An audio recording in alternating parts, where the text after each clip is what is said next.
We're going to go ahead and kick off single player with a new game. Now we're doing random leader. I typically play random leader when I play Civ, just like to mix it up and gives you some variety. We are using Gathering Storm expansion. I've got no mods on this. We're going to turn on our Barbarian Clans mode. I typically go to a standard map size. Map type, I also like to go random, so we'll do shuffle map. Not quite sure what we'll end up with there. Game speed, I typically play marathon. I just like spending more time with the units and having the different eras last a little bit longer so you can actually feel like you're in them as opposed to always moving one to the next. So marathon speed for me. And then game difficulty. Now, typically when I play Civ, I pick either King or Emperor because I like to play to just relax. I don't want to be stressed out. I don't want to be micromanaging things. And typically on King or Emperor, I can just click and kind of play mindlessly. I can play Deity. I've won Deity games. It takes a lot more focus and energy, I find. So typically for me, I'm going to pick either King or Emperor. We'll go ahead and go with the harder Emperor pick here. And that's it. I don't usually mess with advanced setup. I'm leaving all the victory conditions in play. And we're going to leave everything else at this point as is. Let's go ahead and give it a go and see what we end up with. Congo. I can work with Congo. Congo's pretty good. I play with them a fair amount. So when you do random, it is important to figure out what you can or can't do. So may not build holy sites. That means no religious victory for me. Gains beliefs of any religion that establish itself a majority of cities. Receives an apostle each time he finishes a Mbanza or Theater Square district. Okay, so what do we get? We get +2 food, +2 production, +1 faith, and +4 gold from each relic. So anything we can do to advance relics or gain more relics will be important. Artifact and sculpture also included in that. So more artifacts, the better. More sculptures, the better. We've also got 50% more great artist, great musician, and great merchant points. Palace has 5 slots for great works. We've got a unique unit, which this replaces the swordsman. And then we've got our unique district, which replaces the neighborhood. So that leans us towards, based on their featured ability here, it gives you a lot of culture, more tourism if you're focused on relics, artifacts, sculptures. So it pushes you towards potentially a cultural win, but we're going to see what we end up with here on our map. Okay, so we've got a river with lots of floodplains, so I'm thinking about we can build a pretty good industrial zone. We've got fox or furs. I often refer to these as their icons, not what the actual item is. So when I say fox, I'm talking about the furs. When I say stones, I mean, I guess it is stones, but some of the other things you'll hear me say. The name of the resource that shows up, the picture, not the name of the actual item. Looking at this, we don't have any hills, no plains hills around. Plains hills I like to settle on, like most people, for that extra production. I'm going to take this guy and explore. Now it looks like we've got a coastline right there, so this could be a little peninsula, but we're going to go that way and see what we get.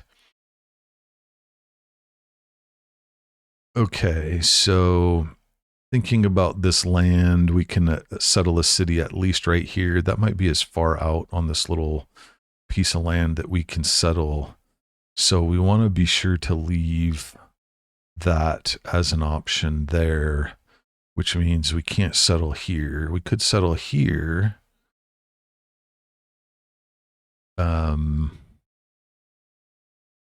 So now I'm going to start playing with some tax. We settle here. We're going to end up with, we can do that there. We can do commercial hub there. We can do dam there. We can do an aqueduct there. And we can do an industrial zone there. We could do something like that.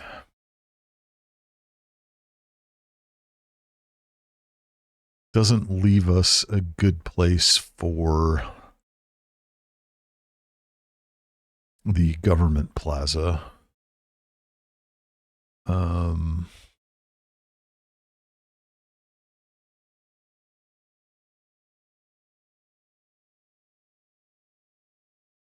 What if I switch these?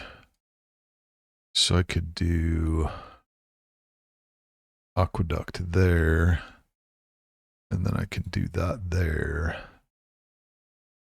Then I could do a government plaza there.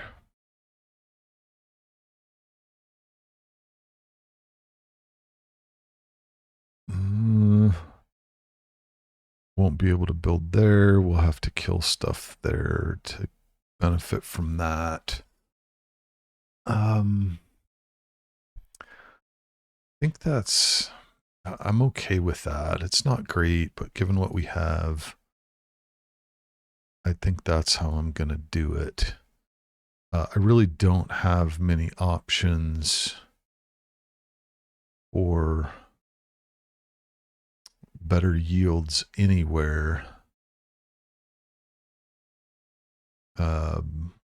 I'm going to end up with a 2-1.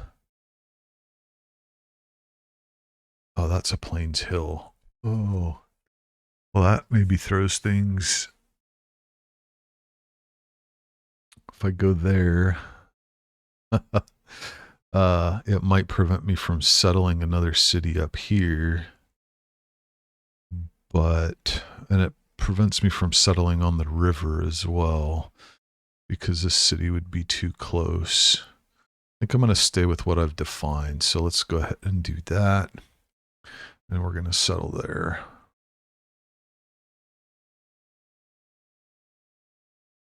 So we'll delete that. We're going to build there.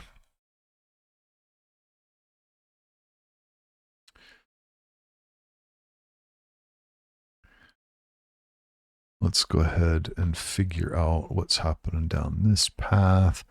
Now, as far as research, I do like to usually start going for archery as soon as possible. Good to have that for aggressive neighbors and for launching early attacks if you wanted to do that. That will also allow me to get the furs. Let's go ahead and do that. We've also got the deer over here. So we'll go that way. We're going to start with the slinger as well to get the Eureka for archery. Good deal. So we can see that there. Oh man, there was a piece of land there. That would have been great.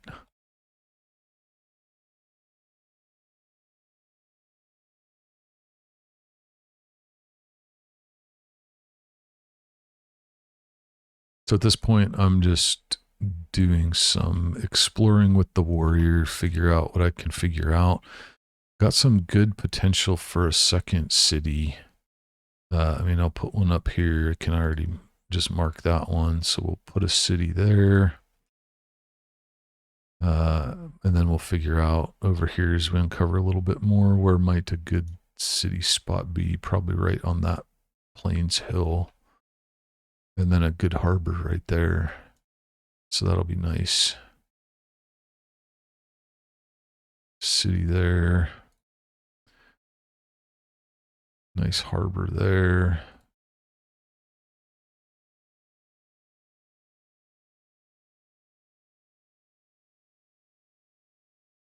Keep uncovering some map here.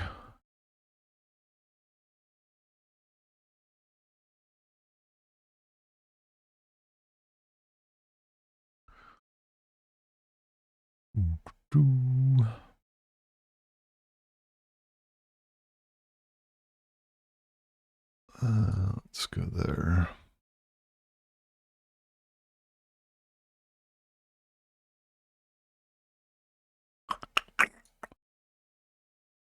That's good.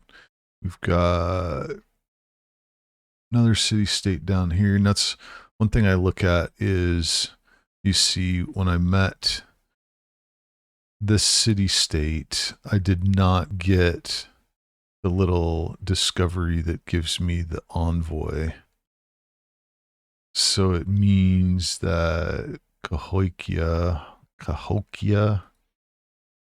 has, there's another civ down here that has already found them. And there they are. Poundmaker. We would love to sample your hospitality. Ooh, they're real close.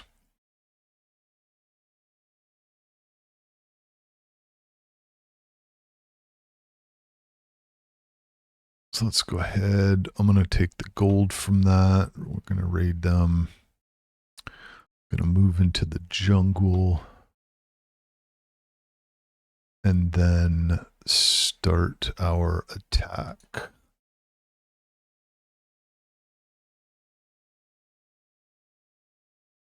Let's go ahead and destroy that. That gives me +3 arrow points, and it gives me the 10 XP for my warrior.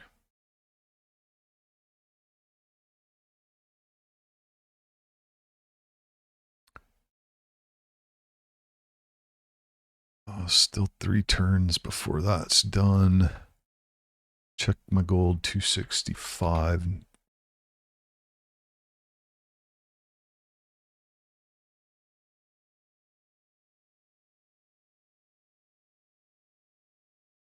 Let's go figure out. Okay, so now I'm gonna push the slinger out to try and kill a barbarian over there and get the Eureka for archery. In the meantime, I can push out a settler, although I really worry about my production. I don't have high production right now, and that is going to be problematic real soon.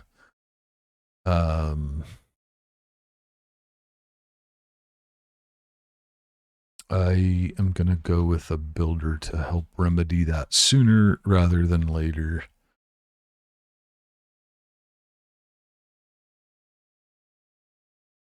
All right, animal husbandry is done. We're going to do mining next.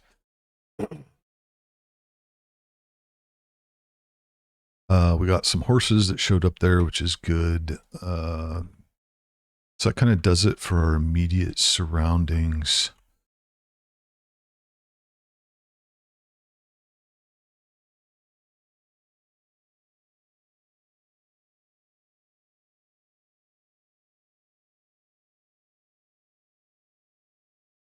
No.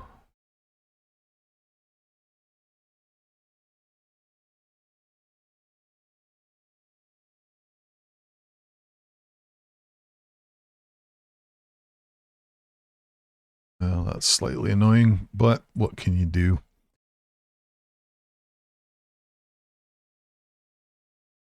Still trying to get a kill with the slinger. Chasing this stupid scout around. There we go. That gives me my archer Eureka.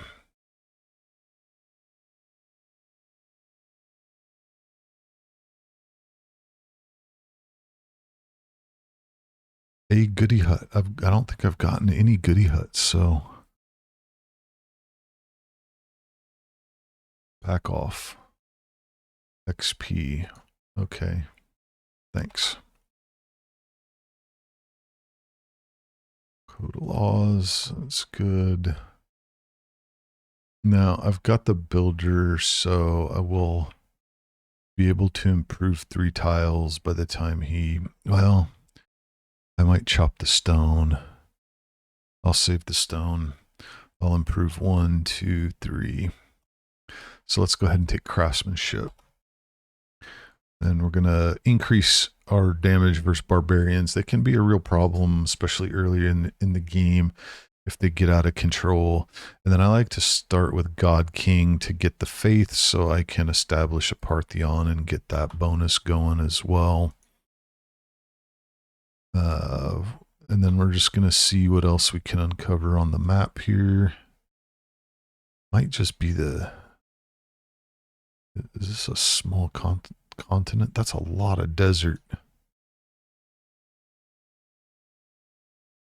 Oh boy. That's it. And this is one of the things I like about playing the random map is you really don't know what you're going to get. And then you've got to figure out how are you going to adjust your strategy. So it's just the two of us. It's Poundmaker and I. A third of our land is desert. Fortunately, it's his third. So we're going to try and take him out sooner rather than later.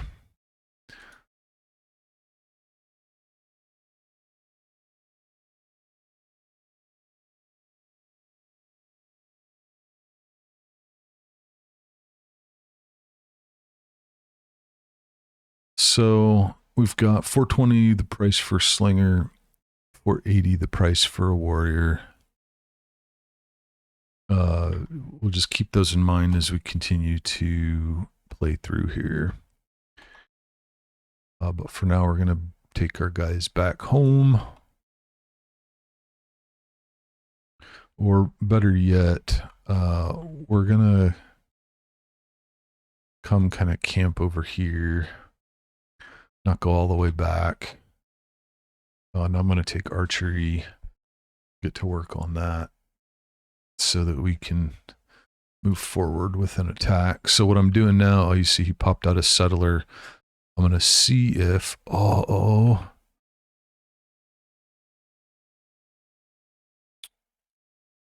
going to see if I can snag that settler.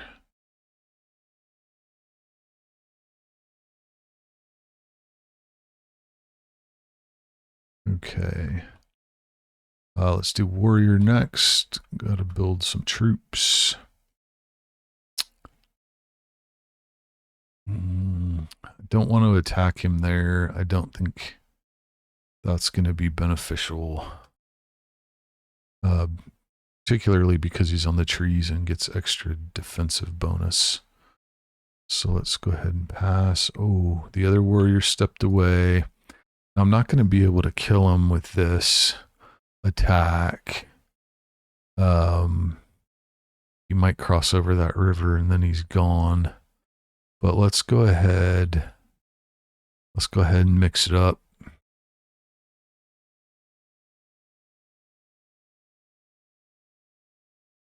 So we can attack with the slinger. Man, that did not a lot of damage.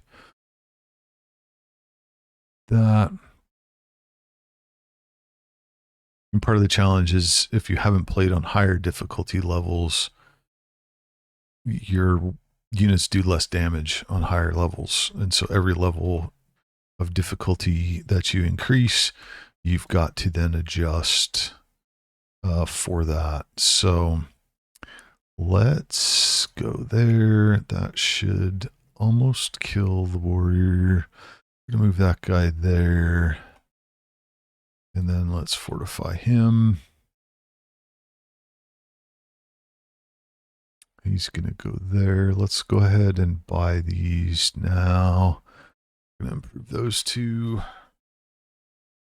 And let's see what happens. Oh, he's going to get away.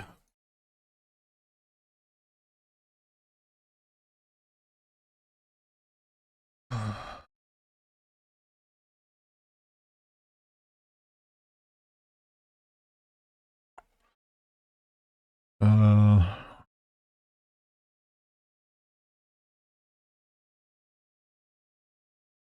take the promotion for him.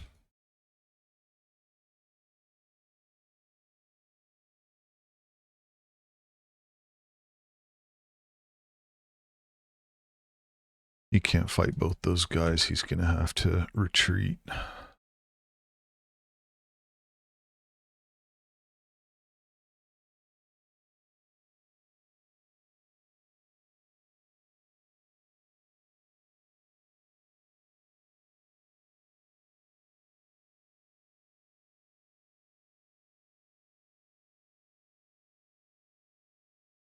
Nice.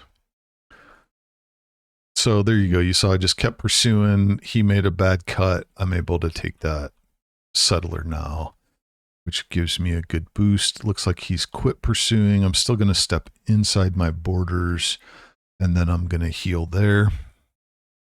That gives me an extra +5 healing per turn. Now, this is a little bit risky. Oh, I get a promotion, so that'll help. That'll heal me +50. What I was going to say was with low health like that, just because Poundmaker could turn either of these city-states at any point, in which case I would get attacked. He could also potentially levy their units.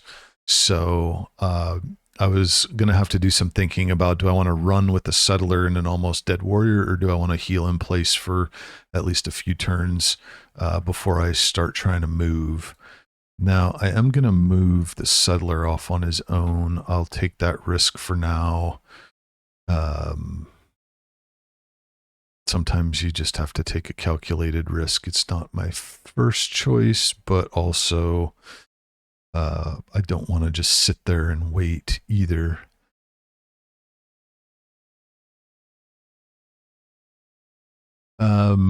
Thinking about where I want to take this guy. I could take him over here. That's quite a long ways to go. I could put him up here as well. What I need to think about is if I take this city, I'm going to be getting loyalty pressure from here, and that's going to be a challenge. And so if I can get a city that is maybe a little bit closer to this, that can help alleviate that some. At this point, I'm going to add a couple attacks. So in a world where I get to decide all the cities, I'm going to put a city there. I'm going to put, I'm looking at 3 tiles out. Those are all covered like that. So I will probably put a city somewhere on this river. I need to think about that spot as well. If I put that city here, 1, 2, 3 covers that one, and all of these tiles will get covered by one of those 3 cities. And then I'll put another city here. That's that. I'm not going to worry about trying to map those yet. So I actually think I'll wait for that warrior to catch up, and then I'm going to go together because I'm going to go for that spot.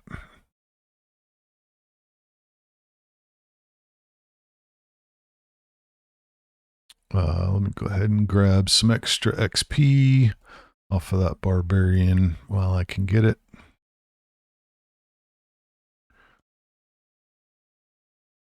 I'll keep him in the woods.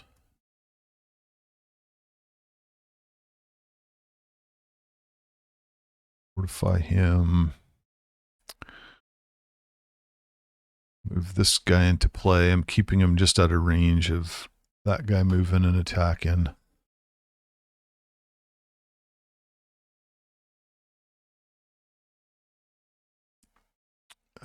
Let's see. Let's start moving this guy this way. I'm going to keep him protected in the forest there a little bit. Now I can take one swing. Again, I've got to be concerned about if he flips Mexico City, this slinger is getting smashed, like he's done for. So I'm taking a calculated risk here, and I'm going to go ahead and attack once there. Whew. Man, that hit hard. So now, of course, we've got to retreat. I'm not going to stand there. Let's move all the way past, go to there. And now we can move to that spot. We're going to D-up the warrior.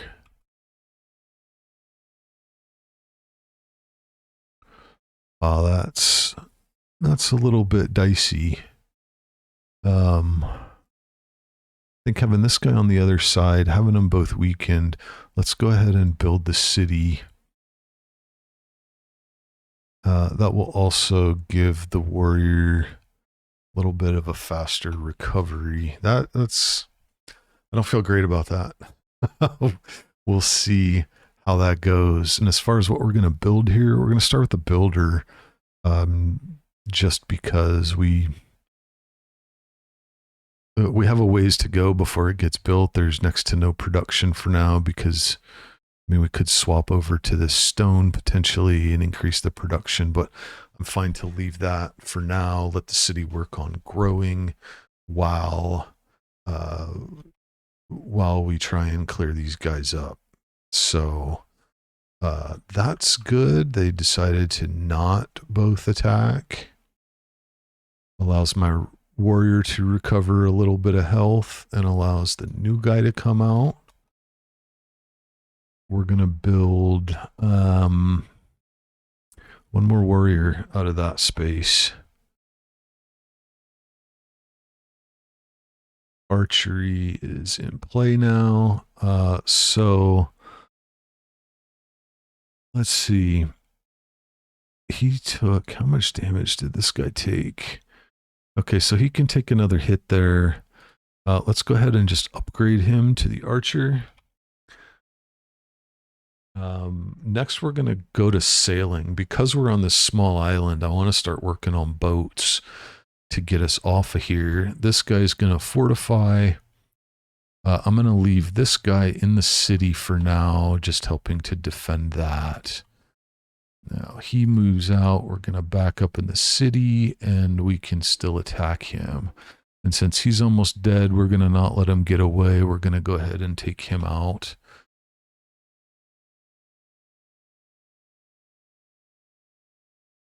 Let's move the warrior in and rest him up and rest up that archer. So typically I'm going for, if we open this up, I'm going for political philosophy first and foremost. I want to get the extra bonuses from the additional cards. And so I'm kind of beelining to this in the best way I can. I still need foreign trade, state workforce, and early empire. Now, if I look at what's required for foreign trade, for that advancement, I have to discover a second continent. Not going to be doing that anytime soon because I've already uncovered all my land. State workforce, build a specialty district. I'm not doing that anytime soon either. So we'll go ahead and pick foreign trade just because it's got a lower number to get to that completion. And the idea is that we will get that soon or sooner and have the ability to work on the discovery for state workforce over time. Oh, he's got his specialty scout here. I'm going to stay in the city for now. The archer can come out and start making his way forward. We're going to move him on the left side of the river since that scout was over there. We're going to move him now back in there.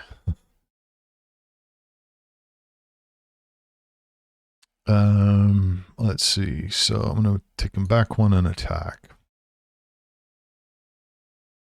I don't know why they do that. Why does the AI do that? Like, he should have, if he's going to attack, he should have attacked. If he's not going to attack, he should have retreated. But That's fine with me. I get to take him out and get a promotion. So we're going to move half forward, and then we're going to take that promotion. We're staying on the left side here, increasing range strength versus land units.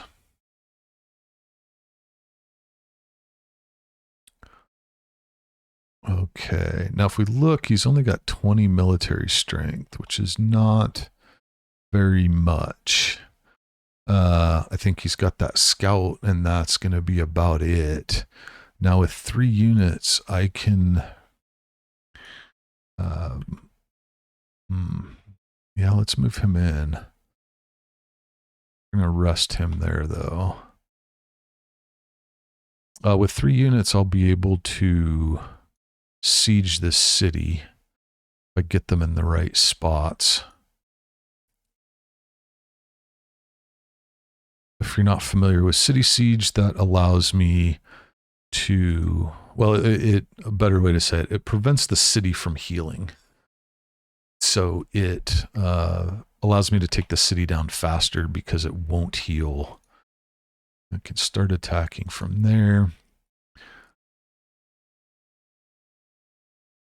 Now, the way city siege works, you have to understand zone of control. Fuse that. We're taking your city, dude. So a melee unit creates a zone of control and all the hexes around him. And in order to siege a city, you have to have zone of control of all the hexes around that city. Now, if you look here, this warrior provides zone of control for this hex, and this hex. This warrior provides zone of control for this hex, but not this hex. Because of this river, the river breaks the zone of control. So the melee unit does not provide zone of control for that hex, which is why this city is not under siege. Now, archers provide zone of control for the hex they're in. This is something that's actually widely misunderstood in Civ 6. An archer with no promotions does provide zone of control just for the hex that it's in. So you see here, it does not provide zone of control for surrounding hexes. There is a promotion level 3 that allows that to be true, but unless you have that promotion, you only get zone of control for the hex you're in. Now what you're going to see is I'm going to move this archer to here, and that city is now sieged because this archer is providing zone of control for this space. So with that, I can start to, oh, that didn't reset. With this city under siege now, I can start attacking it and it will not heal in between turns. I have to be a little careful because he's got that unit in there and he could come out and do some serious damage. That guy hits pretty hard. I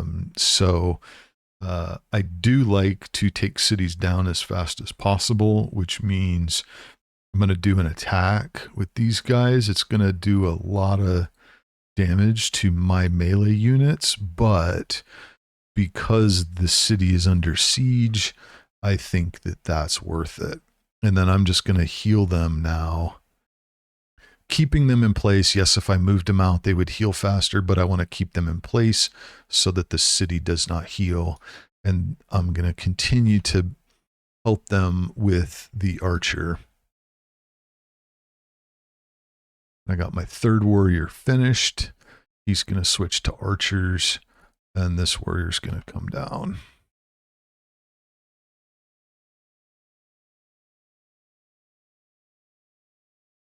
So you see with each city attack, his city does not come back. That's a little bit of a problem. He can't attack the archer next turn because I'm in the marsh. So I'm going to do another attack here.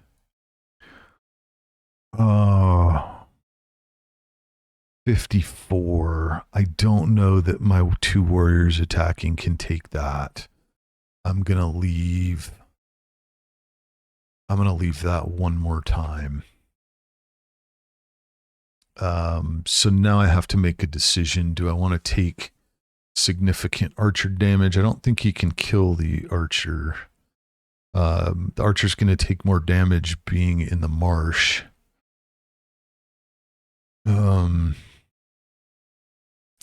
The alternative is I have to move him out. I'm going to lose siege on the city and then have to try and take the city without having it under siege, which means it's going to heal. So I think my best bet is to risk that archer. We're going to attack the city with the archer. We're going to attack the city with this warrior first. And then this warrior should be able to finish the city off.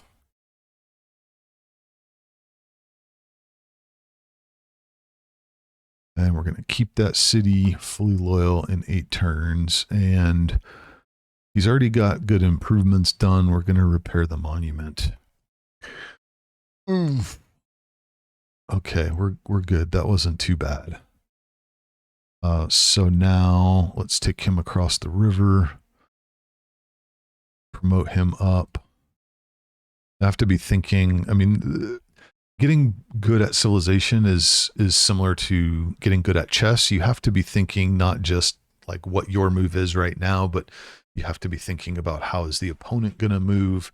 In this case, I can assume, well, you can consider what their options are. These warriors are going to either move this way or they're going to move this way. So if they move this way, one of them can attack the city. The other one's attacking across the river. So I'm not super concerned about them doing too much damage here, and I can fight with that warrior out of the city. The other concern is he crosses the river and he moves into the marsh, that they continue to chase the archer. I'm okay with that. So for this guy, I could move him down to try and counter if they move this way, but I think I'm going to try and get him healed faster. Looking at our research, I'm going to take bronze working. I want to try and find iron as soon as I can at this point. Okay, what to do with this guy? Now, if I just move him down and attack, he's dead the next turn because he can go 1, 2, or 2.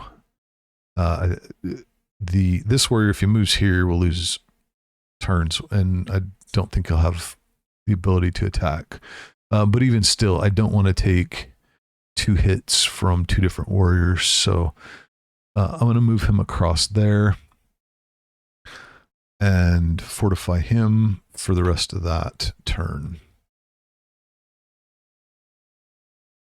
Okay, with this guy all the way healed, I'm moving him out of the city. I'm going to move my archer into the city. Now my archer can attack him while he's sitting in the marsh. He's just going to fortify there.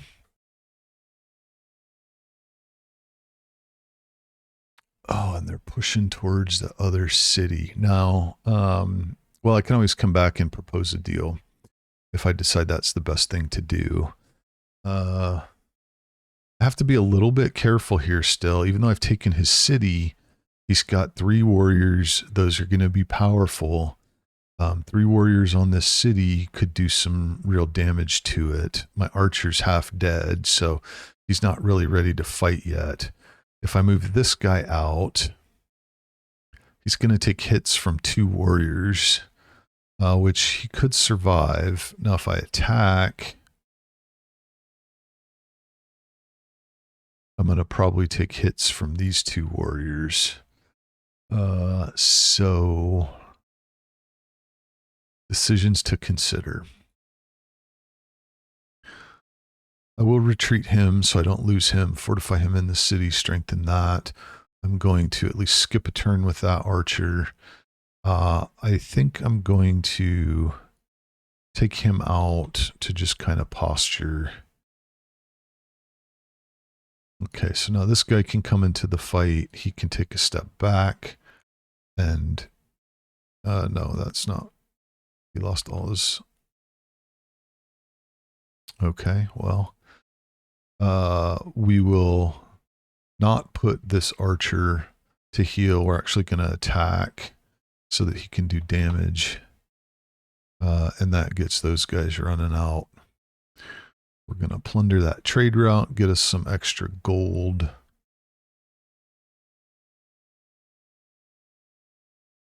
And let's try and get our guys healed up here. We're still going to refuse. He's going to come in from behind. We're going to be able to take that guy out. Now he's pretty damaged. Yeah, just leave him there.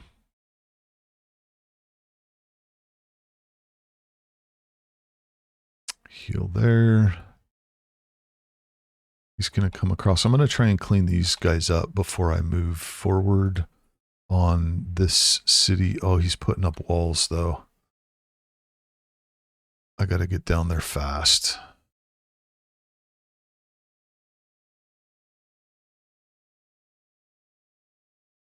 If he gets those walls up, I'm going to have to delay my strategy.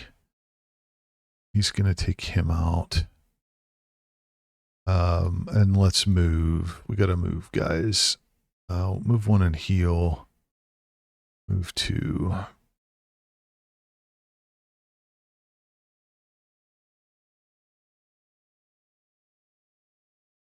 Move two. What the heck? Okay, fine. Move three. Here, promotions available. This is the promotion I was talking about earlier when you talk about sieging.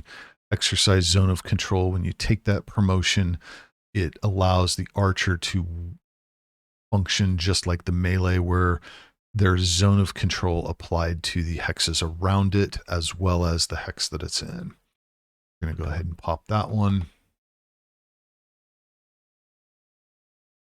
Let's move this guy. We gotta get over here and start knocking some things out. You move to there. Let's give him a pass. Would really like to take him off of the continent. 35 damage. That's pretty good. We're gonna move him in.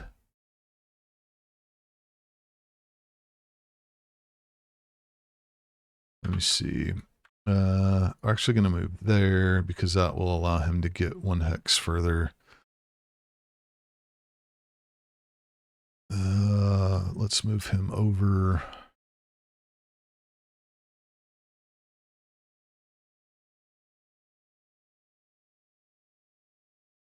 Okay, now we're going to have to. He's got no unit in there. We're going to push the limits a little bit on attacking.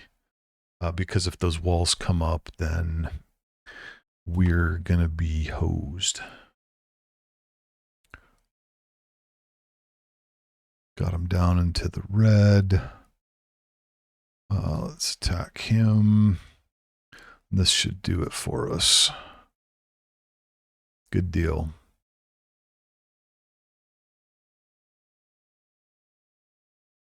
We're going to keep that city.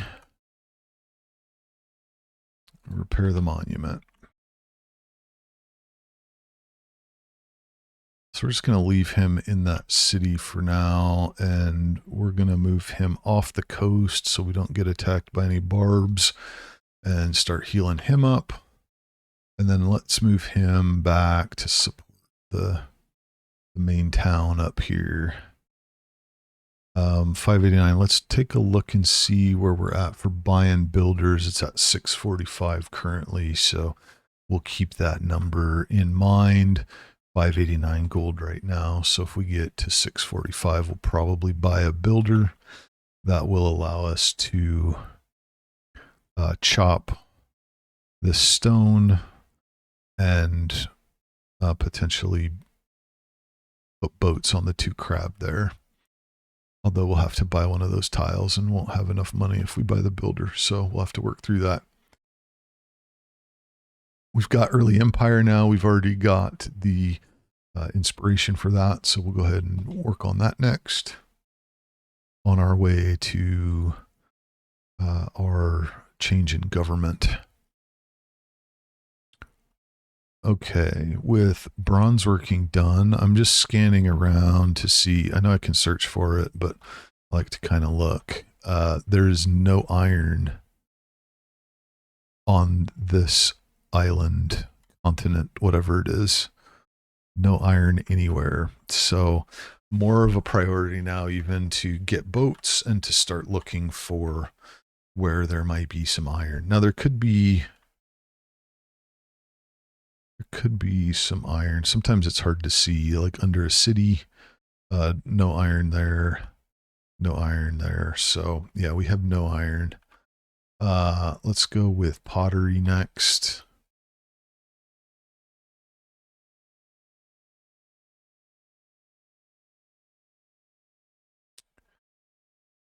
We're just going to keep everybody where they're at. Pantheon. I always check for the settler first when I'm not going for a religious victory. There is no settler available. So I think the next best bet, especially for a map like this where I'm going to have a ton of coastal cities, I'm going to take God of the Sea, which gives me production from fishing boats.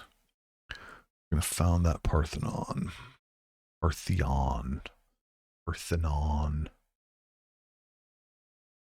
Okay. Now we've got, this is a moment where we think about what our strategy is and do we have a shift. We have no more immediate threats because I'm the only one left on this piece of land. So until people get boats, I'm not under threat of significant attack. So I don't necessarily need the same level of military. So typically when I get into that spot, I'm looking at what tech do I need to advance and how can I grow my resources faster. So growing resources faster equates to building more settlers and more builders than I would typically build if I was also worried about attacks. With that in mind, in a level 5 city, I'm going to build a settler next. And that will allow me to get another city up sooner, and that'll allow me to multiply resources faster. Now, I could get a third archer out, which gives me the inspiration for machinery. That's just not a priority now. I want to expand faster. I want to get more coastal cities so that I can build and work on boats. Now we're over 645, so we can come in. I am going to buy, I think about that. Maybe I'll buy the tile first. The tile's 275. Yeah, I'll buy that first. While I get the gold up to buy another, buy a builder.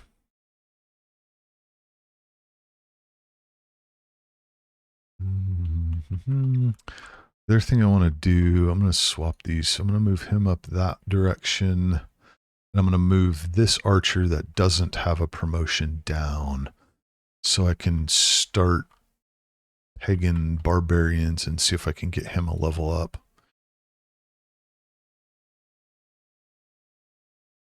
Now, one thing I do is I could move these units out into this space that's not visible to prevent barbarians from spawning.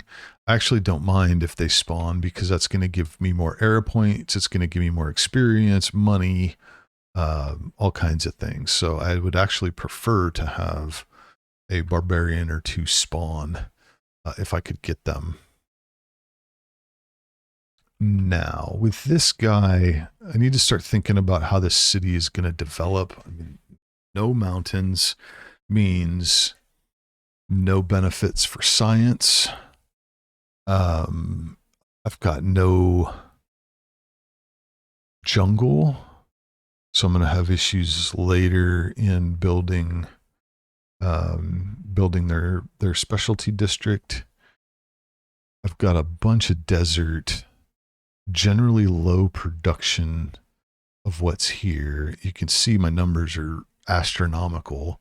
If you normally play on a slower speed, that's part of why the numbers are so much bigger, because I'm playing on marathon. Everything takes longer, so the numbers are higher. So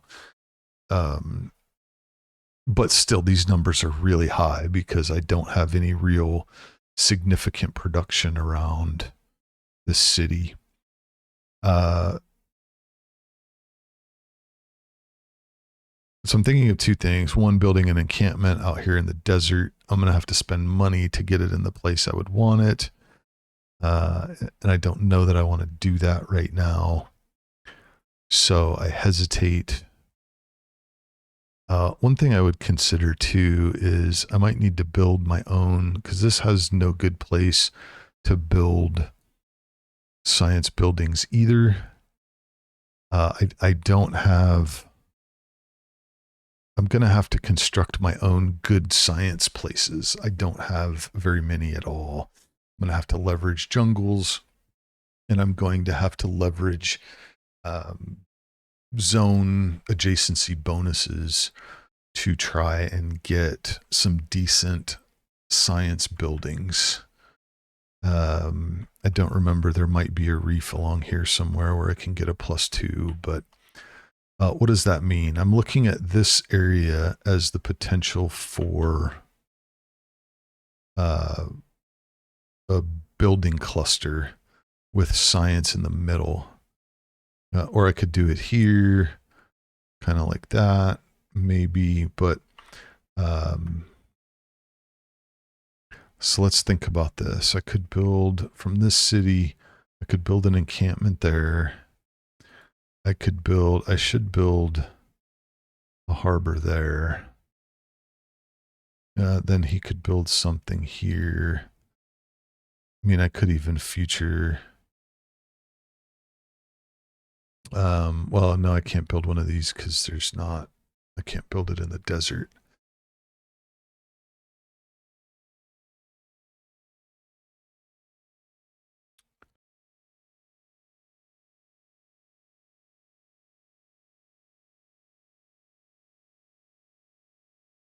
Yeah, that's difficult.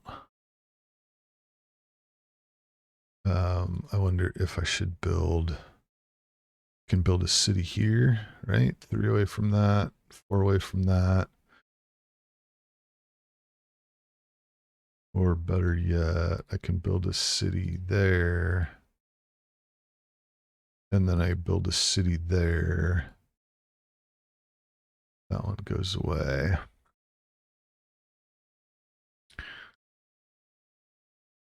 So then maybe I can get a few of these. This planning is, I mean, this is on higher difficulty levels. This is the kind of stuff you have to do that you don't necessarily have to do on lower difficulties if you want to get a dub.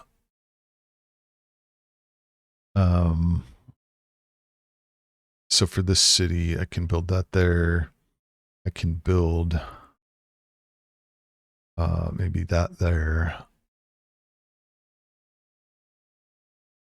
And then I can build, this guy can build, I'm jumping around a little bit. So well, let me stay, this city, I'll build science there.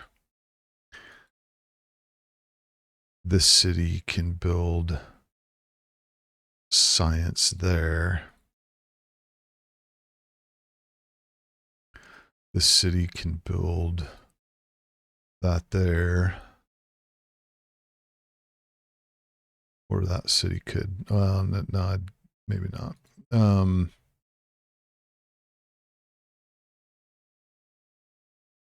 I could do maybe something like this.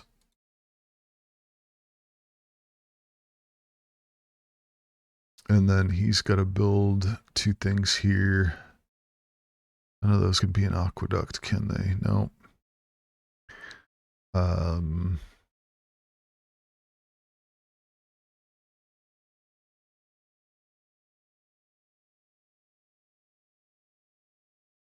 Might do it like that.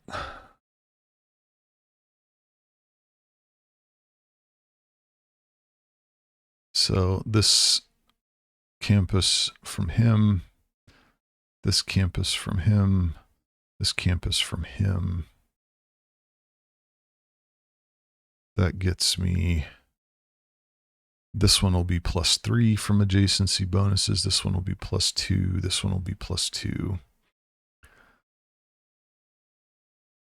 So let's go ahead and do that. I'm going to build the encampment there.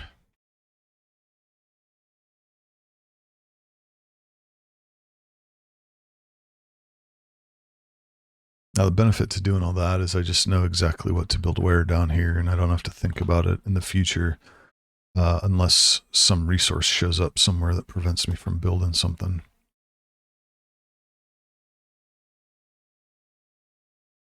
All right, this guy gets to maybe get some XP. So I'm going to take monumentality +1 air score each time I construct a specialty district. We're going to put him on alert.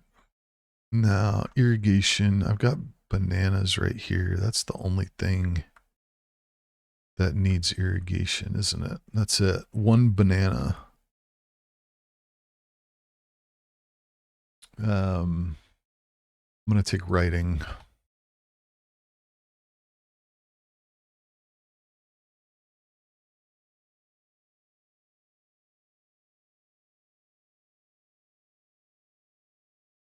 And we're going to state workforce.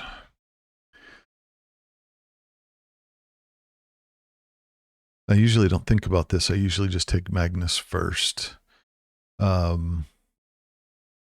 might take Pingala first in this case, just because I'm not going to have, like 7 or 8 cities. Now let's go ahead. I'm going to keep, we're going to take Mangus. We're going to put him Magnus, put him in the capital.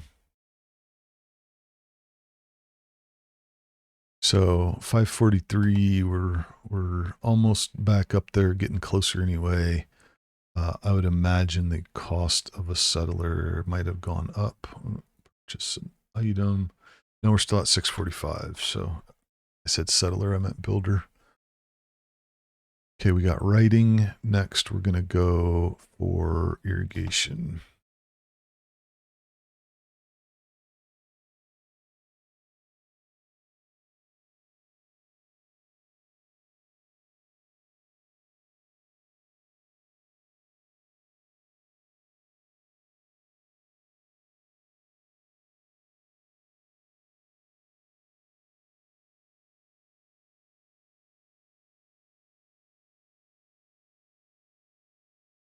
And then next we've got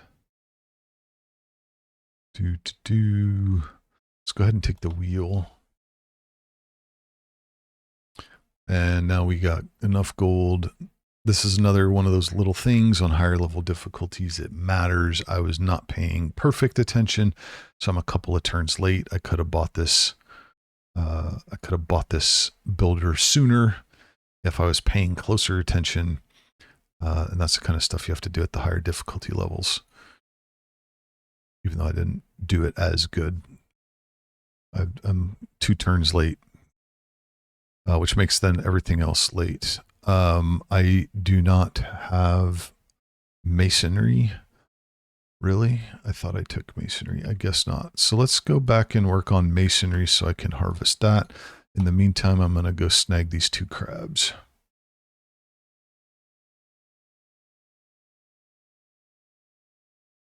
And that then gives me the Eureka for celestial navigation, which is going to help on the boat endeavors.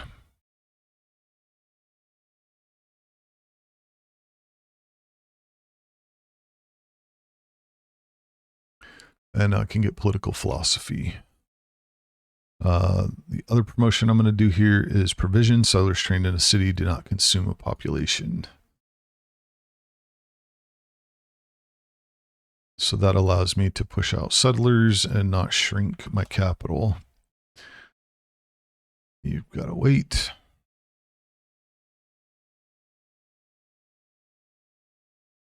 Okay, so now I'm purely looking at what is going to be the most productive city the fastest. This obviously not, because there's nothing down here but desert.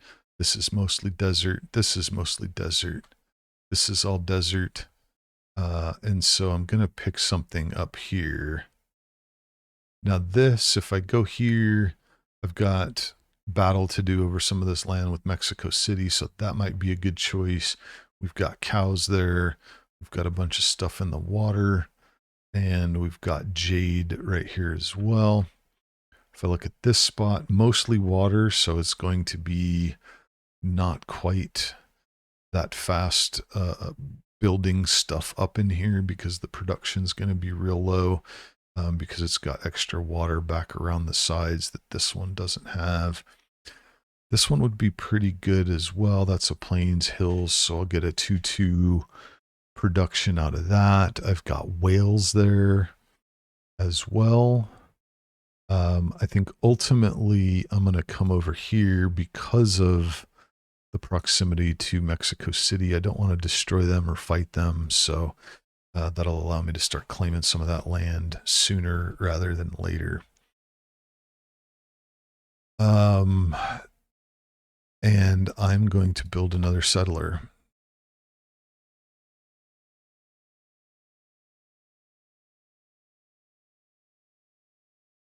All right, he's got a builder that gives us horseback riding. He still can't chop. Next thing I'm going to build here. Now with the campus, I can get a +1 here. I can get a +1 here. That's it. So those are both kind of gross. One thing to think about is doing this for money later on. Where is, I can never remember where this thing is on here.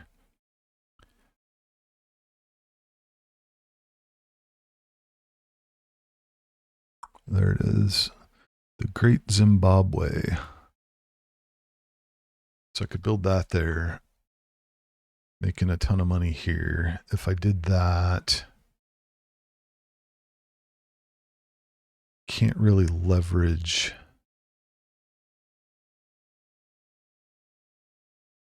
What I could do is make this an aqueduct, which is a little bit gross, but then I can put that there. Well, that's not going to help me to give me one, though. I didn't suggest that. Never mind.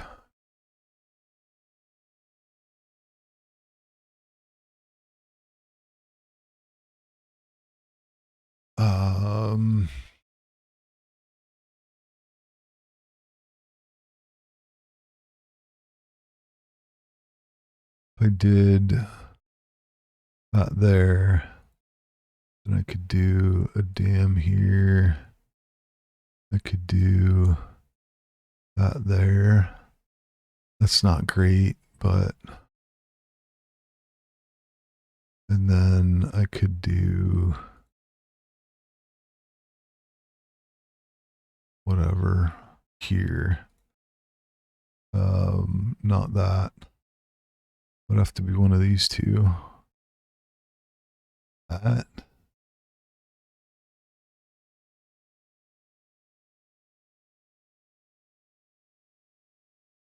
Could do that.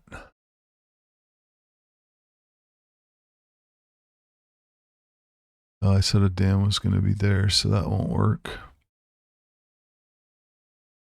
That won't work. I mean, what if I just went with that for now? That's probably good enough. So that's what we're going to do there.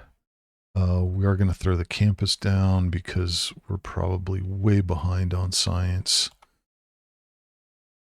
Oh, that's beneficial. Nice. Galapagos Islands gives me +2 to adjacent tiles, so there'll be some good tiles to be worked out there. And we can harvest that. It gives us half the settler. Next, we're going to go back to the wheel.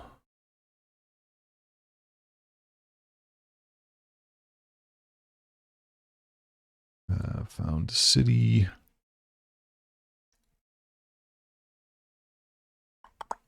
Now, the money, like we have so many things to buy, I could build a worker or a builder first, but then I'm going to have to buy all the tiles, and I'm going to want to buy tiles so that Mexico City doesn't take them.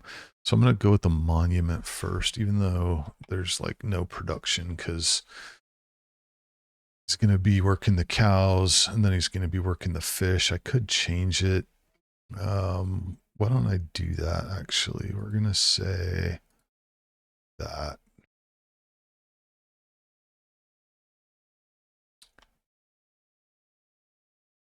Another option is I could send this builder over here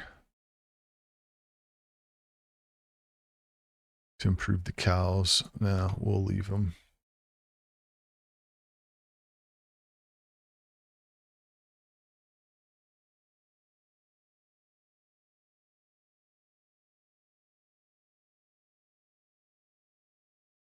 Plus 13 fertilized tiles. What a great flood.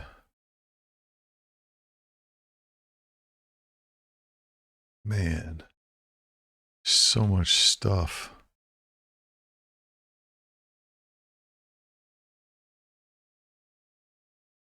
I feel bad covering some of those tiles up with districts. Put you back where you were.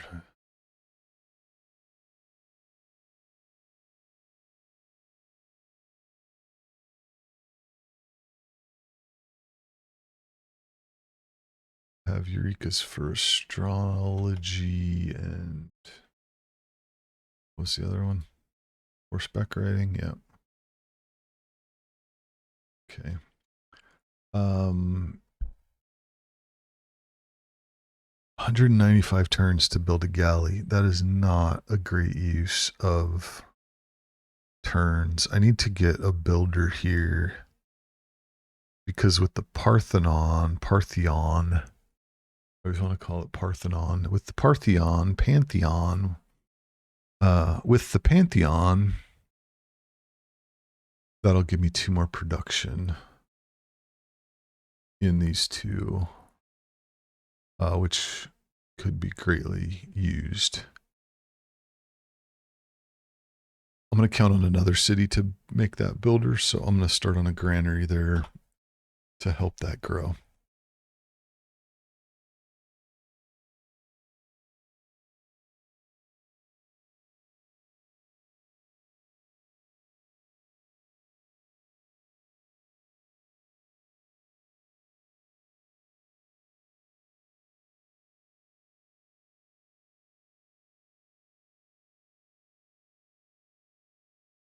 Okay, let's go ahead and take Celestial Navigation next. That'll allow us to start building harbors.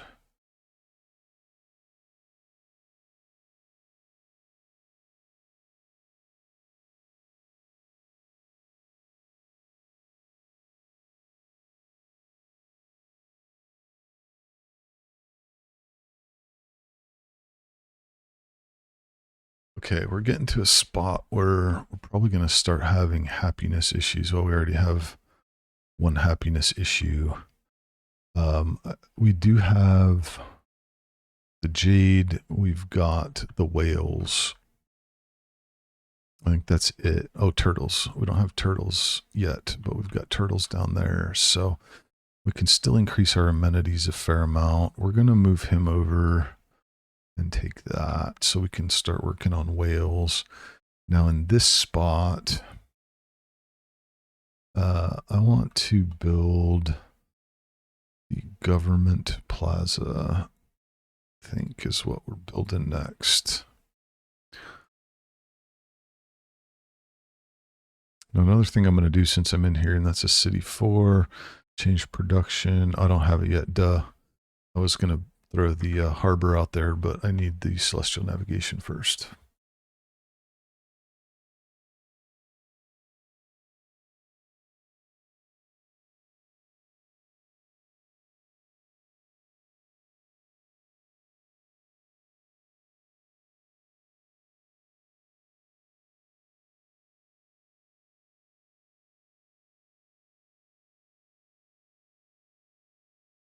Pop our city down there.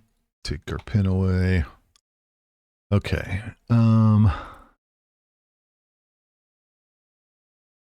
If I chop the bananas, I could get a +2 from that.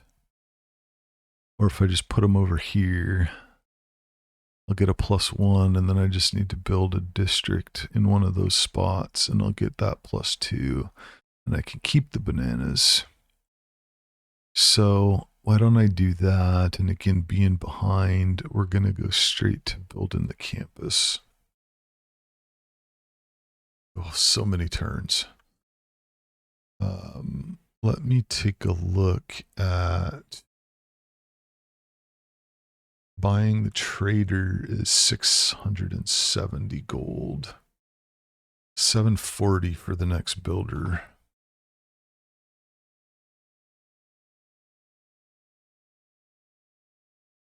Okay, we've got our political philosophy. This will allow us to mix up our policies. We're going to go with Classic Republic. Why Classic Republic? 15% great person points. Oligarchy won't do a lot for me because I don't really have anybody to fight. I've got 2 city-states, that's it. And I wouldn't benefit that much from picking oligarchy. Autocracy, similar thing. I don't plan on building any wonders anytime soon. So I think Classic Republic, this is usually what I pick anyway. That's what I'm going with on this one. Now what can we do? We can get rid of this because the faith in the gold isn't really needed anymore. We are going to add production to cities. We are going to add, let's see, I don't really need any of these fighting things. I mean, I could, a lot of times if I'm in a big war and have lots of units, I'll take maintenance reduced by 1 gold, but I'm not in that and my gold is doing okay. Don't care about loyalty because that's not really a concern. I could take this, which I will consider production to naval units. I'm going to take +2 influence points per turn towards earning envoys. And then so it's a matter of which one of these do I really want. I will have a trade route sooner rather than later, so +2 gold is okay.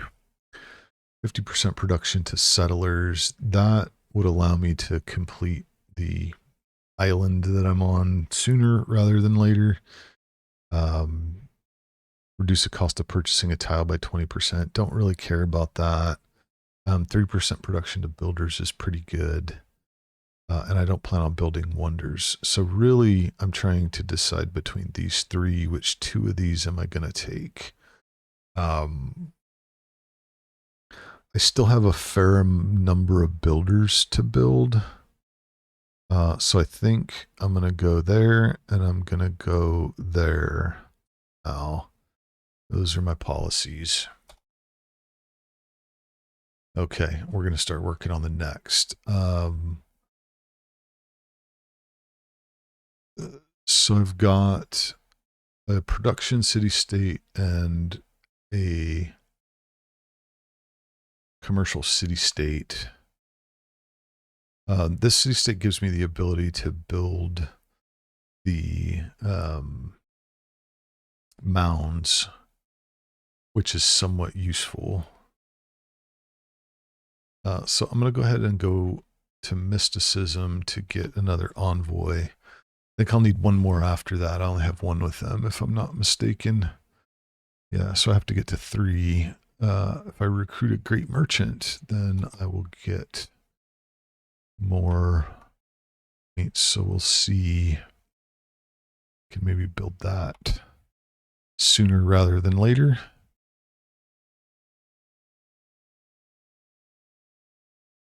Mysticism is done. Now I'm going to go towards, I think, games and recreation. I'm going to send my envoy. Now here's a difficult choice to make. I could send it to Mexico City, and that gives me the suzerain bonus.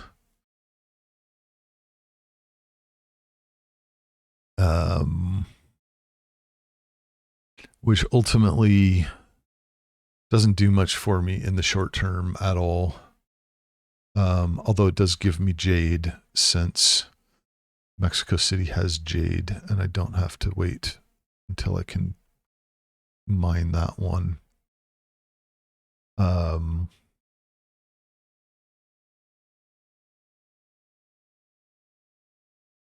go ahead and go to Cahokia.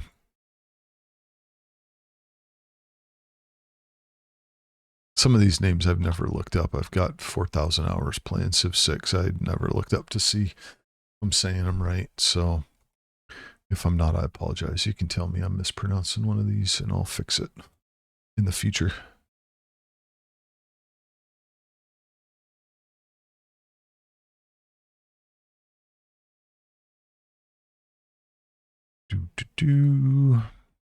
Celestial navigation. I still haven't made any boats. I should be making boats. Now let me think. Horseback riding, well, I already have the Eureka for that, doesn't do me a lot of good. I don't need to build horses on this land. I think I need to go to shipbuilding. I'm probably not going to get the Eureka before 52 turns because I don't see where I would build it. But yeah, I think that's about all I can do. Stand up for a bit. I'm going to move the desk up.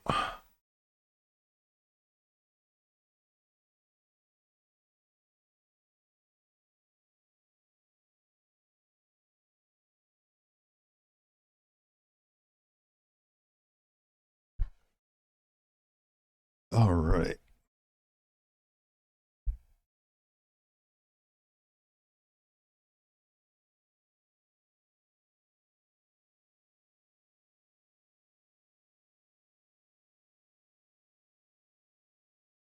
A little bit higher than it was.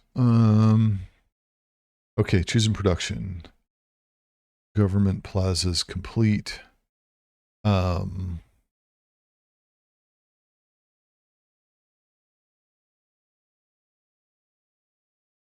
don't really like to take audience chamber because it penalizes you in all the cities where you don't have governors. Especially as I mean, there's a benefit to it when you're in a lot of military conflict, but then you think about Warlord's Throne as a better option potentially, because that significantly boosts your production when you capture a city. Ancestral Hall is good when you've got lots of settlers to build, but I worry about, I mean, I've got 1, 2, 3, 4, 5 settlers to build, and who knows what the rest of the world is going to look like. And so I would lean probably towards Warlord's Throne to be built in that space.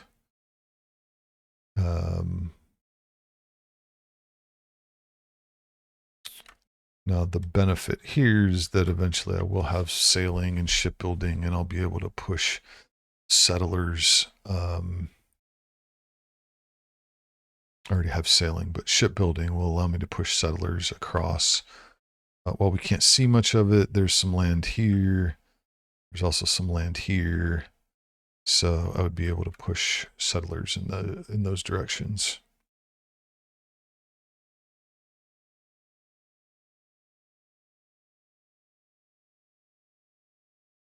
We're going to go ahead and take Warlord's Throne and go for that. Next, we're going for Pingala. We're going to put him in the city that has the most potential. I think it's Mawilla.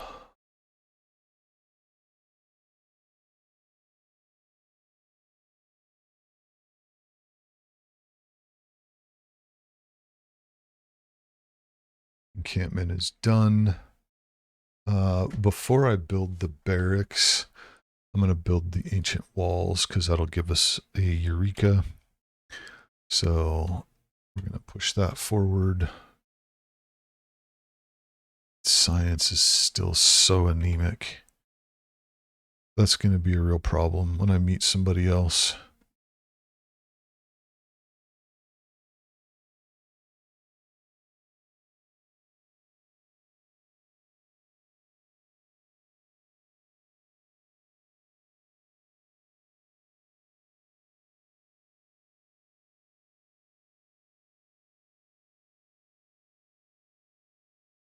And now I can send my envoy there. And get that bonus. I guess Poundmaker had him first because I didn't get any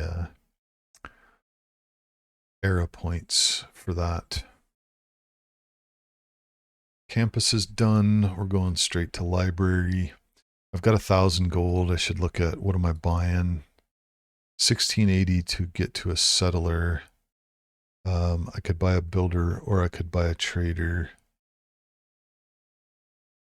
One of those two I think is going to be better.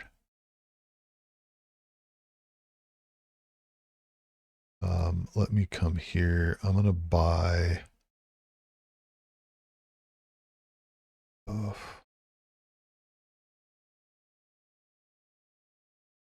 No, I'm going to buy the builder. So again, there's an example of what not to do. I should have bought a builder like 10 turns ago. That would have given me a higher benefit, but I did not. Oh, look at that. New city state. If that's a good city state. So we're going to throw some boats out here, which are going to give me some more production in the city, much needed production to move some things along faster.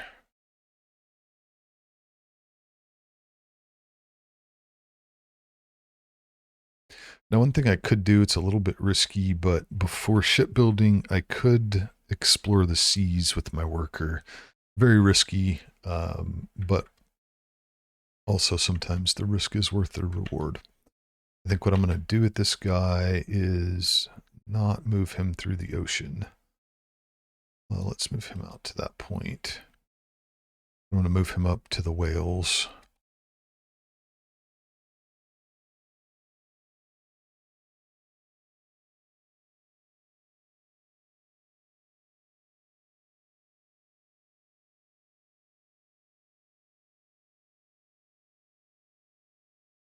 Put him there. The other thing I gotta be worried about is my air score. I mean, I guess ultimately Dark Age right now wouldn't do too much because there's nobody around, but not having barbarians spawning. I mean, I've had like none since the Great War with Poundmaker. So there's land right there too. So we'll go ahead and build there. That gets us the whales. Also gets a little bit more production in Mabamba.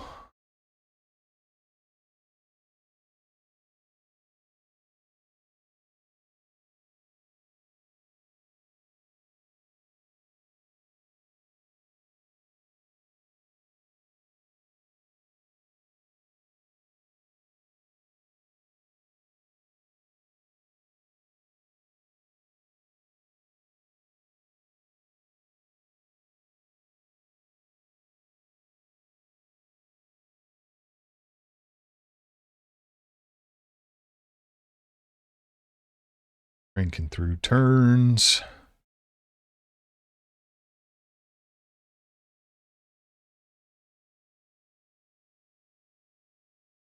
Got our monument done over here. We're going to go for builder next. I think I'm just going to have to accept that I need to build a builder over here. I can't buy them all in all the cities. Okay, so I'm going to open this up at this point. So usually the next thing I'm going to go for here is guilds. So from where I'm at, guilds is going to give me Chichen Itza, which especially for my civ, Chichen Itza is really good because it benefits keeping rainforest tiles, which I will do to build my bonus structure, the Mbanza.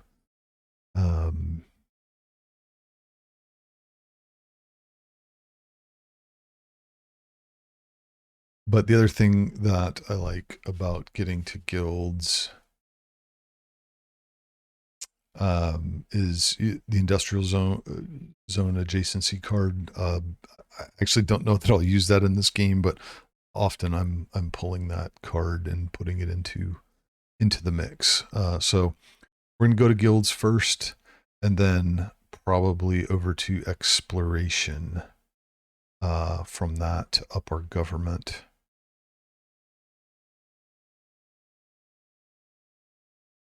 And I really don't care at this point which order they come in. We've got another flood, plus 5 fertilized tiles, which is good. More bonuses, more production. Archer back to sleep.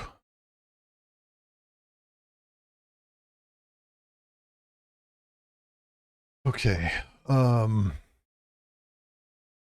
743. How much is 960 to buy the water mill?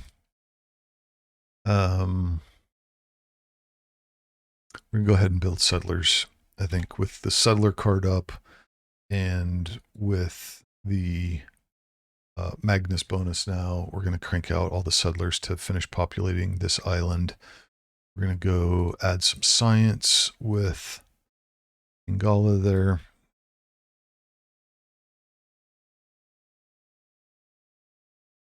Okay, we've got shipbuilding now. So now I can at least, let's go out and explore there. And then I can take this guy and see what's doing over there. Ancient wall. So I'll build an ancient wall in 7. So I'm going to go ahead and take engineering. That will Eureka before the Eureka is wasted.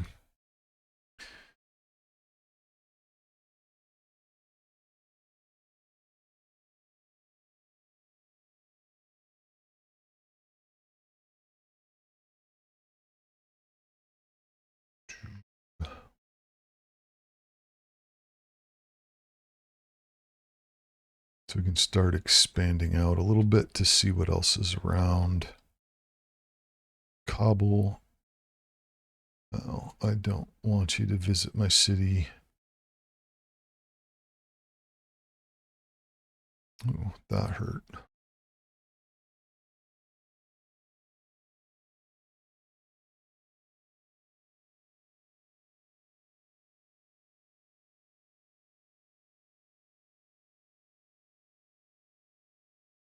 That gives me a recon unit. Great. Where did, what I didn't catch is where Scotland came from. I don't know if they're up here. They're down here. Let's send that recon down.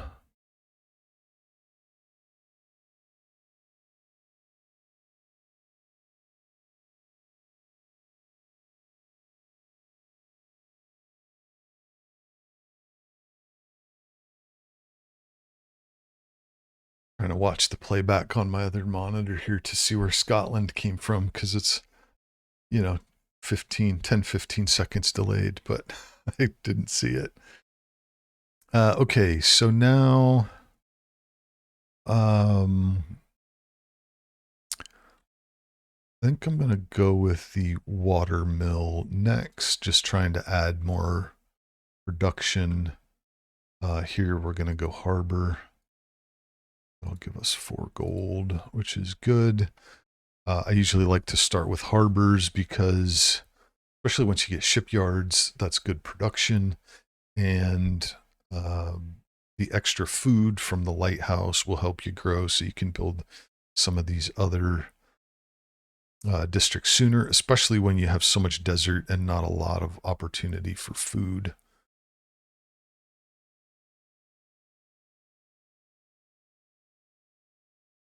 Another goody hut. We've got a religious city-state up there as well. And we've got another city-state, Venice. Oh man, fishing boats. Let's go, Archer. Go and save the whales. Where's the Sea Shepherd when you need him? Barbarians are attacking the whales.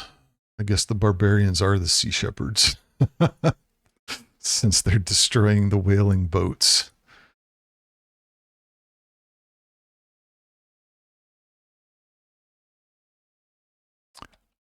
All right.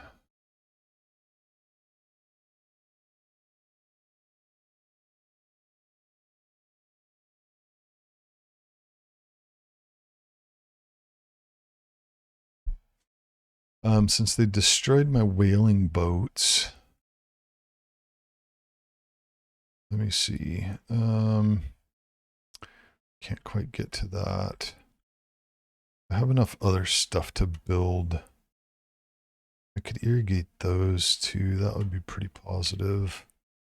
Let's go ahead and buy a builder.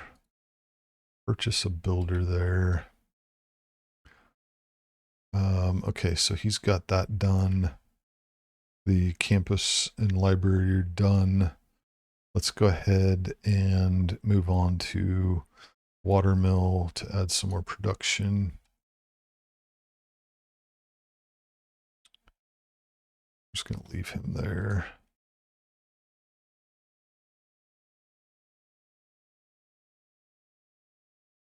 Put the archer on sleep duty. Move him in and repair our whaling boats. We'll do horseback riding next since we actually have horses.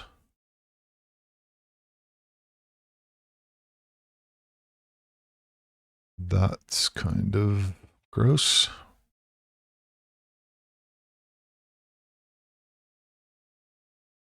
And then I could do bananas. I don't know that I'll irrigate that just yet because floods will continue to destroy it. Why don't we do that? We'll do bananas. We'll do a quarry, and then have options to move to a different city to do the last charge. It's an honor to meet you. Let's exchange info. Oh, that's way over there. Finally. Are you serious?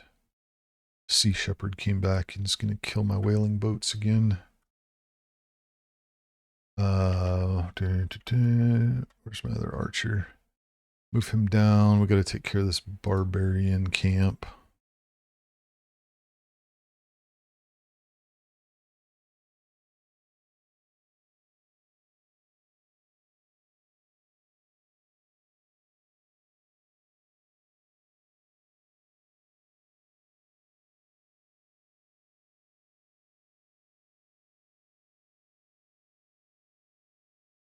Let's go do this.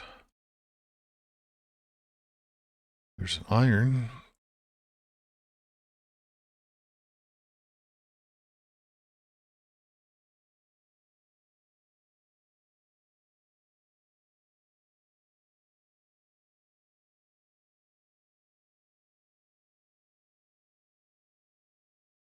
Hmm.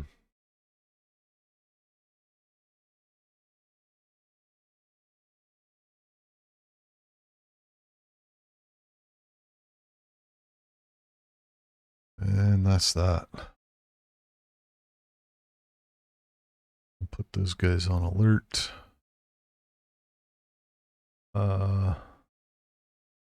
Construction. I know I built that water mill's at 23. That one's at 27. So I still don't have a trade route. We'll just go with ironworking, even though it's less than useful for the moment. We've got a settler. Let's go with another settler and get him up here.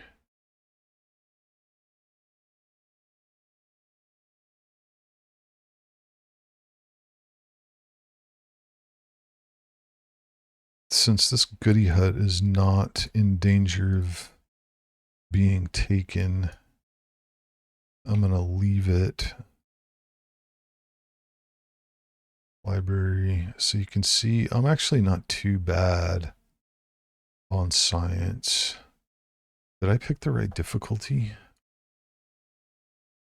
I'm going to promote Ping and get some culture from him.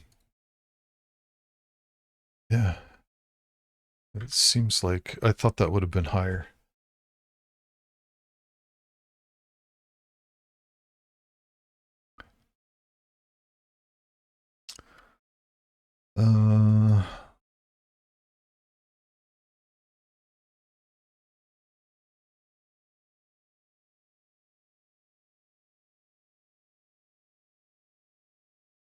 We're in a dark age. Oh noes. It's probably because Sea Shepherd keeps killing my whaleboats. That's a problem.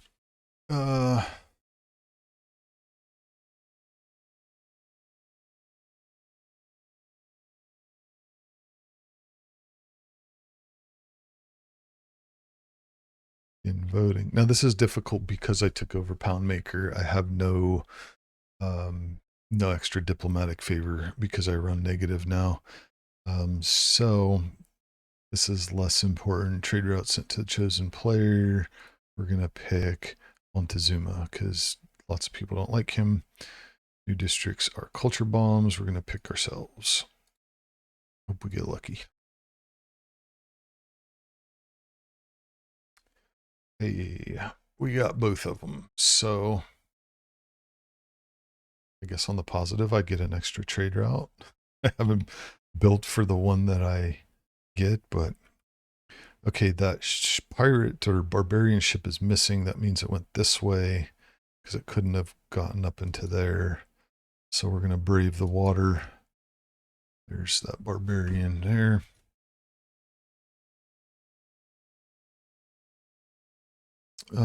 Sure, your delegation can come.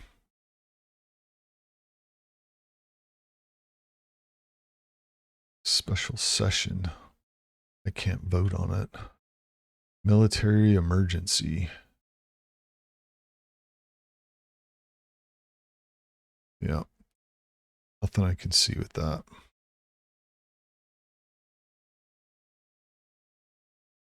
We can get him on the land there.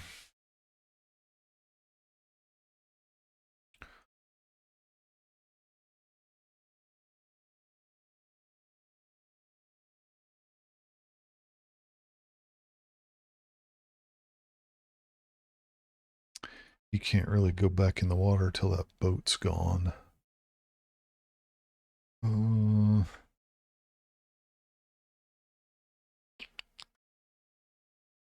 we're running into difficulties getting Eureka's. Let's take currency. Let's do this as well. Oh, you done? Okay. In a perfect world, we'll build a city there. Whoops, no, stop. And this is desert, so grab all that.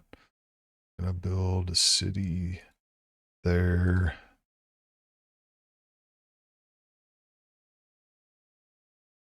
That goes to there and there, so that needs to get covered, which means we would have to build there, which is okay because I can build an aqueduct there. Then that makes for a decent industrial zone there, surrounded by mines and copper and iron. And then I could also build like a harbor there. And then that allows me to build down here. Oh, well, there's horses there, so I'm going to build here.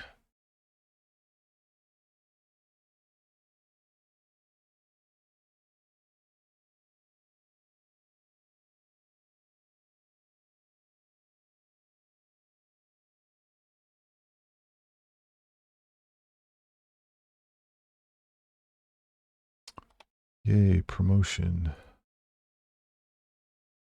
I don't think he can get there. I think he's one short. We're going to sleep the archer and fix the boats. He's going to go there.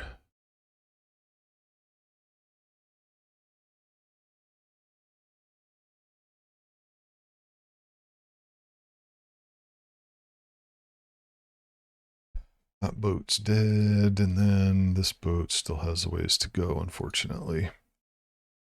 And he's going to heal as soon as he takes my stupid boats. Damn it, Sea Shepherd. Okay. You are going to build the aqueduct straight away.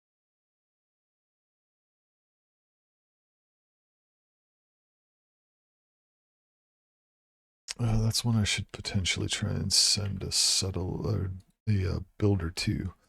It's a cost of a builder now, 840.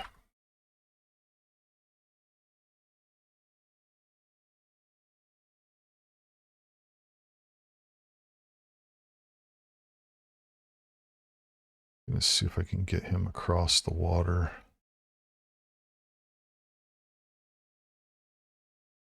Oh, you know what? Because he built the city, it picked up the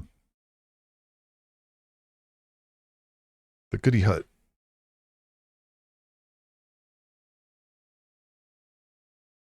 Oof. Well played. Back into the city for you.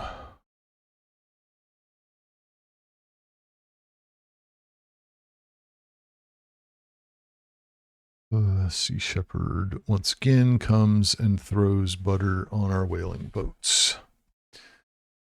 Go over here. I don't know that that helped any.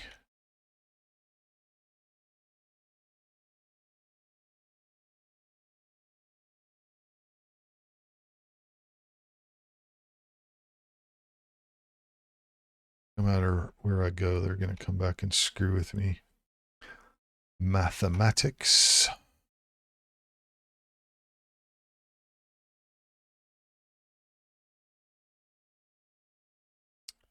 He messed up my boats and healed himself again.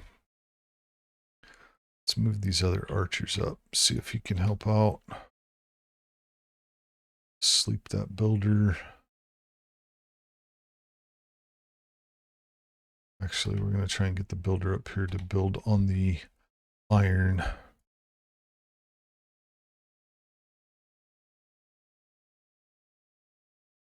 And he's cruising. Let's see. Envoys that matter.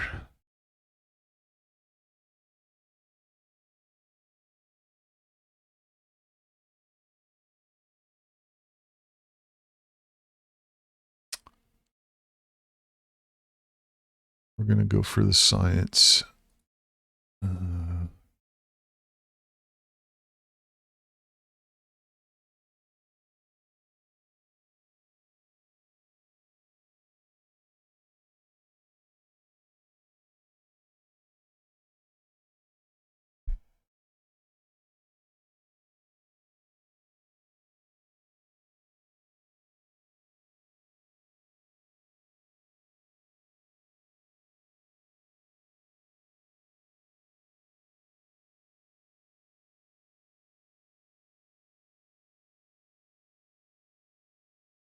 Oh, that's gross. Won't be able to build a city up here because of the way that is. We're going to take buttress so we can build dams.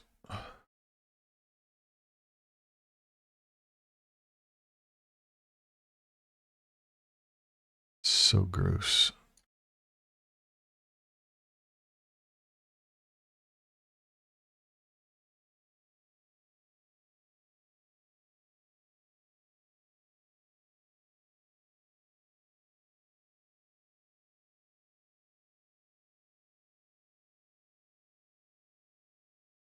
Oh, escape. Go there.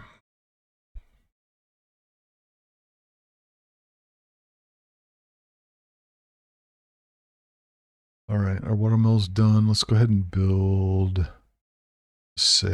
well, let's build a builder so that I can chop this, and I'll build the commercial zone next.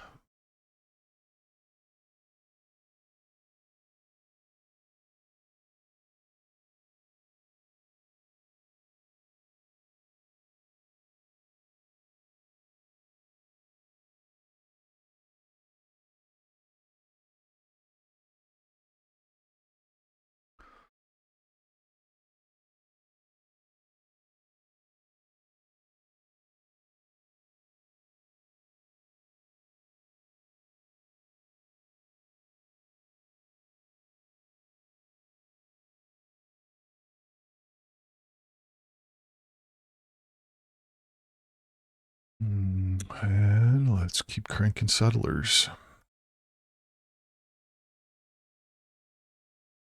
I have to start worrying about people dropping in on some of these land masses. So like this over here has no influence. And so they could easily, somebody could come along and drop a settler and get a town in here, and I would have to fight them to get rid of it. So I think I want to put something down here. Now with these, between these two areas, I think there's one of these two should get the town. I'd actually say this one gets the town. Because then I can do a little triangle here. You get that. Then I can put something else there. And what does that mean? That means these get covered. So I don't have to cover them. So I'd put this town probably right there. So for this settler, I'm going to put him right there.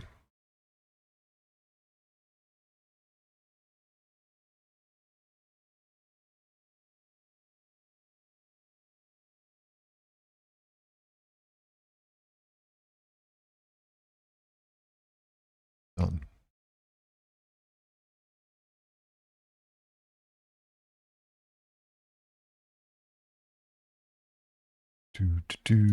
Get out of the water. Sea shepherds protecting the whales.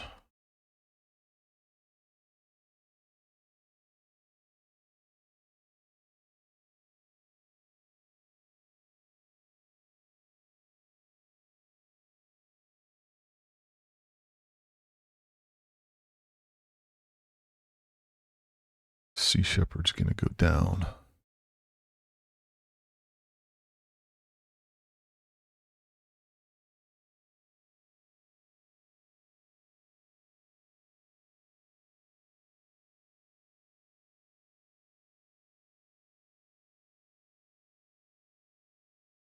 Done a very poor job getting boats into play.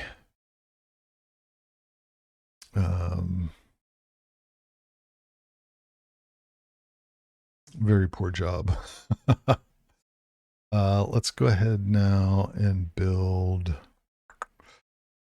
Could build a builder, or I could build a barracks or a stable. I think I'll go with the barracks. That's no bueno for that guy.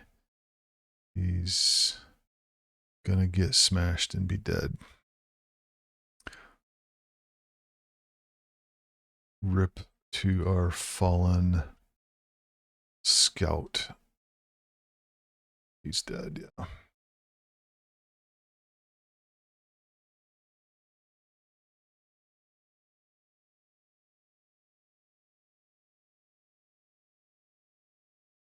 Boom, put him there. That gives us iron. Now we can upgrade. I need 450, so next turn I can upgrade. Let's see, 2 turns, he'll have a builder, so we're going to move this guy down here. Eat. And the first thing that he's going to build, monument.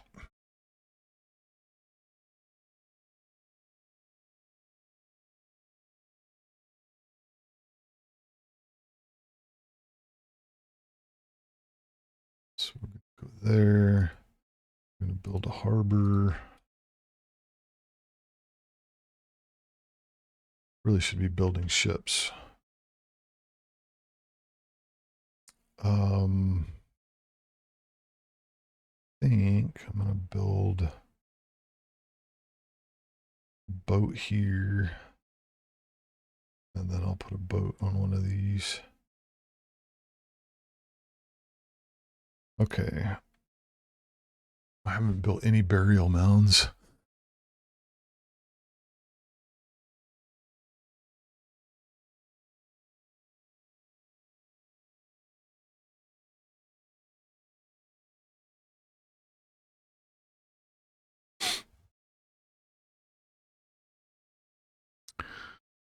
Gonna build a farm.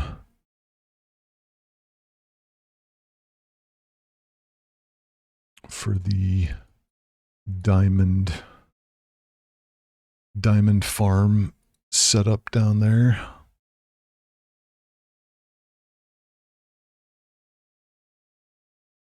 Let's see, one more.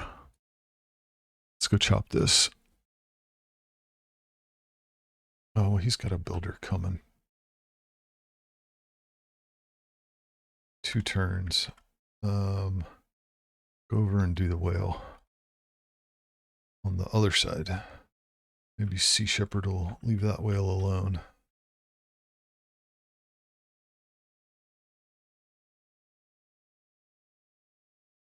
So we're going to do commercial hub there.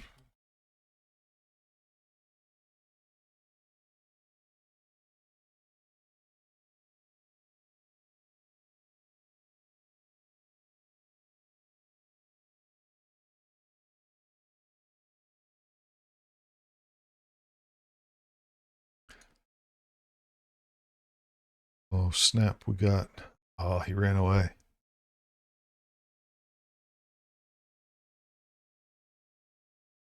Thought we had him. But we do not.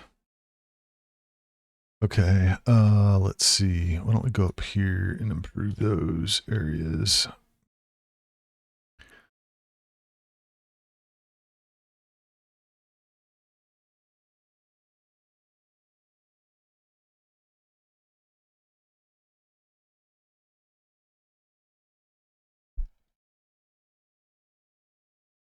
Okay, his library's done. Let's go ahead and build a harbor out here.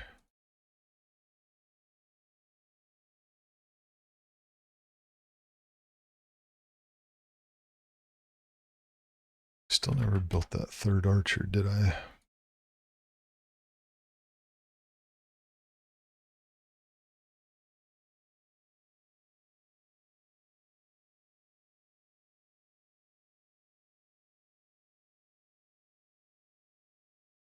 All right, we can do dams now, which is good. Let's move him to do that last. We can do construction still. Got their Eureka for that. Somebody's got to build that third archer. It's going to be a little while for this barracks.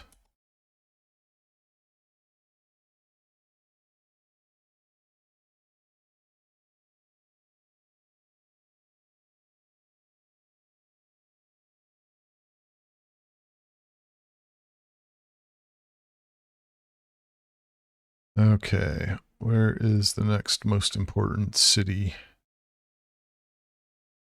Maybe down here to get the turtles and a decent science.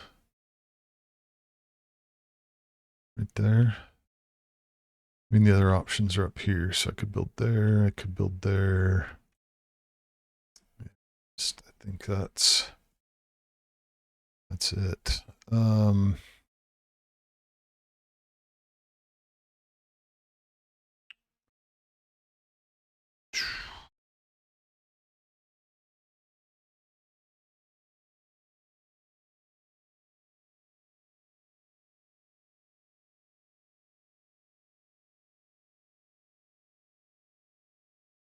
You know, a lot of choices here. Adding culture, adding food and housing, adding food and production. Or I could go for the next district, which probably should be the harbor.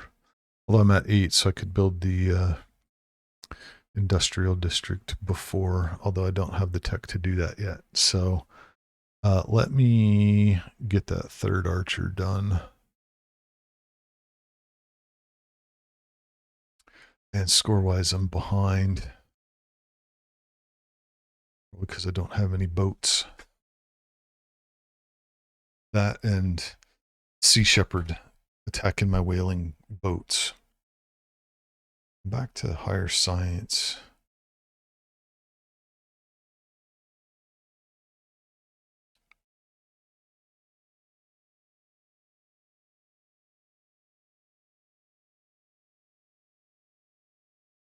Okay, of my choices, have an aqueduct that's not done for 30 turns. 27 for military engineering.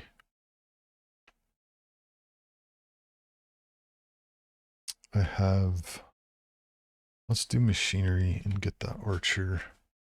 I don't have any mines. I should, is there a place I can even put mines? I have like no mountains. I have one mine there. I have like no mountains anywhere. I have one mine there. I guess up here. What would that look like? Ah, don't think I have enough money.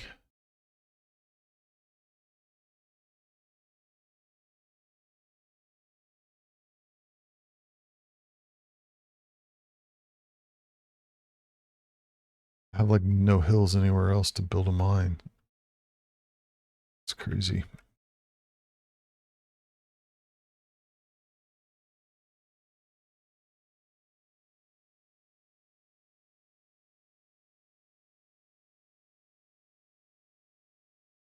Come on, dude.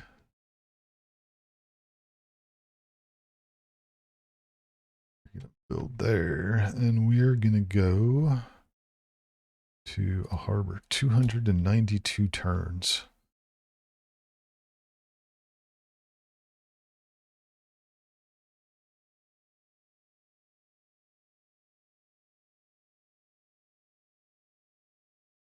Okay, what next to move these guys along? I feel like I should hammer out some production improvements. So we'll do the water mill first.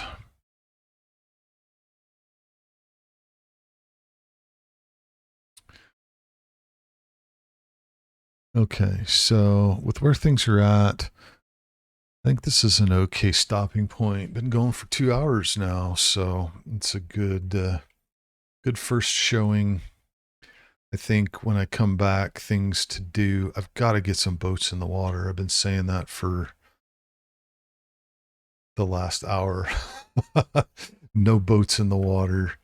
Although I mean, I still have 1, 2, 3, 4, 5, 6, 7, 8 cities to build just with what I see currently. Boats in the water, finish building out the cities where those get to be. I still need to get a trader in play.